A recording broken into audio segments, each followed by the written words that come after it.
अब्दुल्ला जुम्मा 1984 में बहुजन समाज पार्टी बनी है। 30 साल इस साल हुए हैं। राजनीतिक जड़े अमूल चूल परिवर्तन की जहाँ तक बात है, हमारे समाज को इकट्ठा होना पड़ेगा, यूनाइट होना पड़ेगा, उसके बाद ही कुछ हो पाएगा। पर आपका समाज तो इकट्ठा ही है ना, कहाँ जा रहा बताइए? ना ना ना ना, ऐसा है, हमें ये दिखने वाला इकट्ठा नहीं चाहिए कि मांगने को तो इकट्ठा हो गए, समाज को देने वाला बनाना है। इकट्ठा होने का मतलब है कि हमें अपने राष्ट्रीय मुद्दों पर एक होना है। अगर समाज इकट्ठा है तो क्या कारण है कि बहुजन समाज पार्टी एक जो राष्ट्रीय पार्टी है वो उसका जो है वोटिंग परसेंटेज डाउन है। समाज को इकट्ठा हमें राजनीतिक रूप से होना है, समाज को जो इकट्ठा होना है हमें सामाजिक रूप से होना है। अगर समाज पे अत्याचार होता है तो पूरी सड़कें जो है, ये तो बसपा को सोचना है ना, उसका वोटिंग क्यों डाउन हो रहा है? देखिए, आप ये जो बात करते हैं बसपा को सोचना है, भाई भाई के साथ नहीं बैठ रहा। समाज जो है 3 फाड़ हो चुके हैं और आप बसपा को दोष देते हैं। आपको लगता है जो समाज मजबूत होता है उसकी जो पॉलिटिकल पार्टी है वो मजबूत होती है।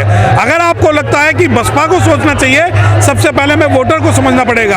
अब वोटर को समझना पड़ेगा कि एक पार्टी आती है जो सबसे ज्यादा भ्रष्ट पार्टी दिल्ली में आज राज कर रही है। पूरा शेड्यूल कास्ट का वोट जो है उसमें ट्रांसफर हो जाता है। उस वोट को ट्रांसफर होने के बाद क्या ये बसपा की, आप कह सकते हैं कि बसपा की कमी है, लेकिन बसपा की कमी नहीं है। समाज को एकजुट होना पड़ेगा, राजनीतिक हितों को हमें ध्यान में रखते हुए हमें निजी स्वार्थों से अलग होना पड़ेगा। जिस पार्टी का आपने जिक्र किया, आपके समाज का वहाँ एक मंत्री थे अभी राजकुमार आनंद, उन्होंने अभी इस्तीफा दिया। अब उन्हें फिर बाबा साहब और दलित याद आ गए। 10 दिन पहले सुंदरकांड करवा रहे थे दिल्ली की गलियों में। देखो, जिस पार्टी की आप बात कर रहे हैं, शायद आप उसे अभी से जानते हो। आपने भी देखो, सुंदरकांड करवा रहे थे ना गलियों में। नहीं, मैं उसका आपको बता रहा हूँ। इस पार्टी को हम जब से जानते हैं, जब से ये एंटी रिजर्वेशन इन्होंने मूवमेंट चलाया। इन पार्टी को हम जब से जानते हैं, जब लोकपाल के नाम पे इन्होंने शेड्यूल कास्ट को टारगेट किया। इस पार्टी को हम जब से जानते हैं, जब से ये बाबा साहब के विरोध में रहे। इस पार्टी को हम जब से जानते हैं, जब से इन्होंने डॉक्टर भीमराव अम्बेडकर साहब की विचारधारा का विरोध किया। इस पार्टी को हम जब से जानते हैं, जब से इन्होंने राखी प्रधान को निकाला। इस पार्टी को हम जब से जानते हैं, जब से इन्होंने संदीप वाल्मीकि को निकाला।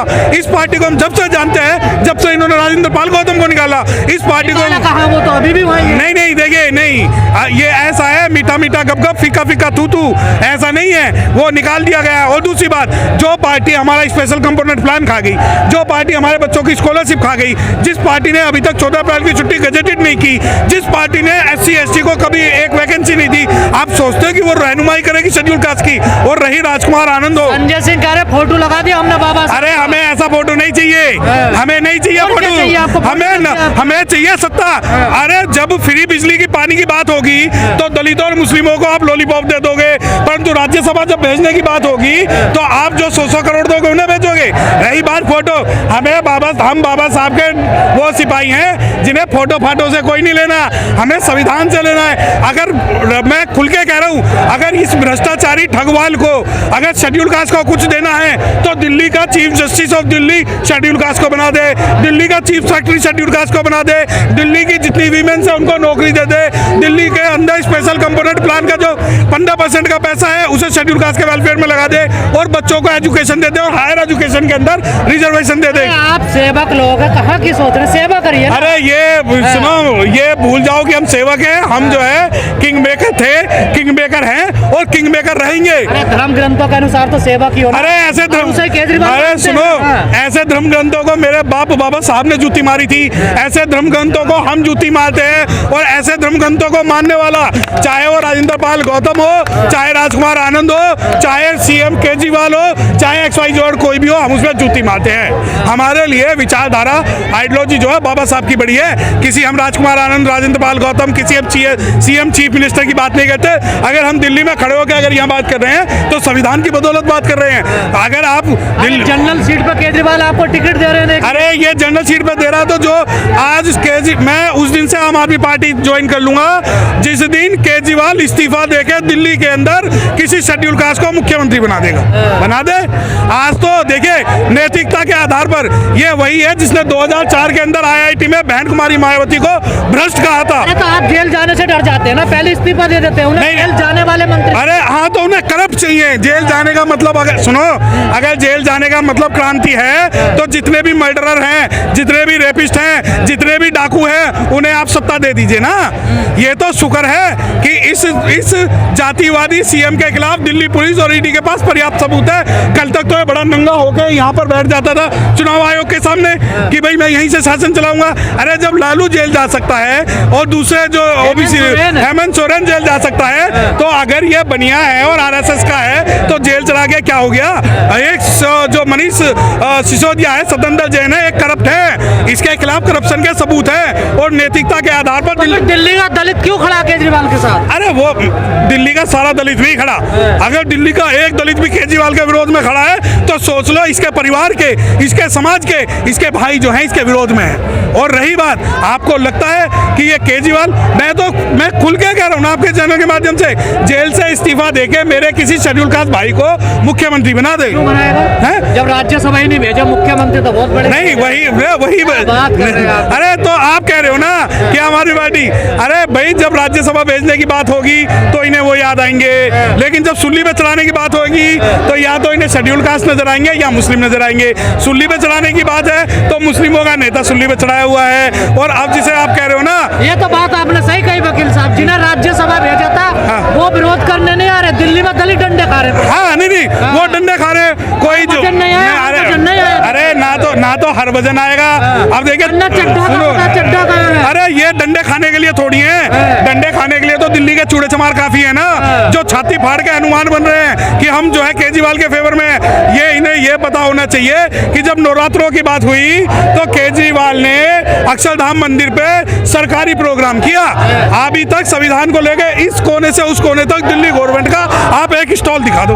अरे बनिया है वो, सुना नहीं आपने? हमारे लिए बनिया या ब्राह्मण में कोई भेद नहीं है, हमारे लिए संघीय और संविधान विरोधी वर्ड है। ये संविधान विरोधी है, शेड्यूल कास्ट विरोधी है, अनुसूचित जाति को खाना चाहता है। हमारे लोग भोले हैं जो इसकी बातों में, बहकाव में, इसके छल में, इसकी नोटंकी में आ जाते हैं। राजकुमार आनंद के साथ है? राजकुमार आनंद के साथ है वो? कौन? हम देखिए, जब तक वो बीजेपी में नहीं जाता तो राजकुमार आनंद के लिए खून भी बहा देंगे, पसीना तो क्या, लेकिन जैसे ही वो बीजेपी में जाएगा तो हमारे लिए ये वही है जैसे उदित राज है, ये वही है हमारे लिए जैसे कि जगजीवन राम है। हमारे लिए उससे कोई प्यार नहीं है। अगर प्यार है तो समाज में आए, दलिजन ना बने, हरिजन ना बने, बहुजन बन के बसपा में आए। बिल्कुल है। क्या दिक्कत है बसपा से? आपको क्या दिक्कत है बसपा से? बसपा अगर सुनो, बसपा तो वो है जिसने एक सीट से भारत की सरकार गिरा दी थी। बसपा तो वो है जो पूरे भारत में बीजेपी, अब मैं एक भाषा बोल रहा हूँ, बीजेपी की फटी पड़ी है, कांग्रेस की फटी पड़ी है, सबकी फटी पड़ी है। वोट काट रहे हो ना? नहीं, हम तो काटेंगे। तो कांग्रेस से कहो ना, कांग्रेस तो नहीं जीत रही पूरे भारत में कहीं भी। कांग्रेस किसके वोट काट रही है? जिस दिन कांग्रेस बैठ जाएगी उस दिन बसपा से बात पूछ लेना। आपको तो प्रत्याशी नहीं मिल रहे हैं। मैं प्रत्याशी हूँ नई दिल्ली से, मैं प्रत्याशी हूँ नई दिल्ली से, और एक प्रत्याशी की 10 प्रत्याशी मिल रहे हैं। और दूसरी बात, इस बार भी बहुजन समाज पार्टी जो है 545 सीटों पर लोकसभा के इलेक्शन लड़वाएगी। दूसरी बात, प्रत्याशी हमारे पास इलेक्ट्रॉन बॉन्ड का नाम सुना है आपने? सुना है क्या इलेक्ट्रॉल बॉन्ड? इलेक्ट्रॉल बॉन्ड से सिंगल पैनी जो है वो बहुजन समाज पार्टी को नहीं मिली, इन्हें हजारों हजार करोड़ मिलते हैं। और एक बार बताऊं, अगर बहुजन समाज पार्टी को 1000 करोड़ रुपया, अगर बहुजन समाज पार्टी को 1000 करोड़ रुपया इलेक्ट्रॉल बॉन्ड का मिल जाता ना, या पूरा समाज को चांदी की थालियों में खाना बंटवाते हम। अच्छा जी। हाँ ठीक है। बजट का इलेक्ट्रॉल बॉन्ड क्यों नहीं मिला आपको? भाई ये तो सत्ता में नहीं है इस वजह से, या फिर आप दलित हैं, बहुजन? अरे सुनो, हम शेड्यूल कास्ट हैं, हमें इस वजह से हमें इलेक्ट्रॉल बॉन्ड नहीं मिला। इन्हें पता है कि इनका तो 1 रुपया भी, इनके तो एक इशारों पे ये सुप्रीम कोर्ट के डिसीजन बदल देते हैं। ये आपके पीछे टिक्की का वो लग रहा है, हजारों करोड़ तो यही दे देगा, इसने भी नहीं दिया आपको। तो देखिए, जिस आप डिक्की की या फिक्की की, दलित ही है ना ये भी। अरे जिसका नाम ही दलित है तो वो तो दलित ही होगा। हमें तो सुनो, करोड़ों माल है। नहीं ये सुनो, ये व्यक्तिगत माल हो सकता है। बीजेपी को नहीं दिया इन्होंने? नहीं, बीजेपी नहीं दिया होगा। इन्होंने बीजेपी को नहीं, मैं तो वाइस वर्सा कर रहा हूँ। आपको कैसे पता कि बीजेपी ने नहीं दिया? मैं एक बात कह रहा हूँ, अगर समाज में सरकार को कुछ देना है या डिक्की को कुछ देना है तो जितने बेचारे सफाई कर्मचारी, बसपा को क्यों नहीं देता कुछ भी? वो इसलिए नहीं देता ना, शेर का भाई बघेरा, एक खुद देना दूसरा तेरा। बसपा को देगा तो इन्हें परेशानी फेस करनी पड़ेगी, बसपा को देगा तो चुनाव का चंदा देना पड़ेगा, चंदा देना पड़ेगा तो इलेक्ट्रल बॉन्ड आएगा, इलेक्ट्रल बॉन्ड आएगा तो बीएसपी इलेक्शन लड़ेगी। अम्बेडकरवादी है ये, ऐसा है, झूठे नहीं, ये नकली हैं, ये दरिजन है और हरिजन है और बहुजन से डरते हैं।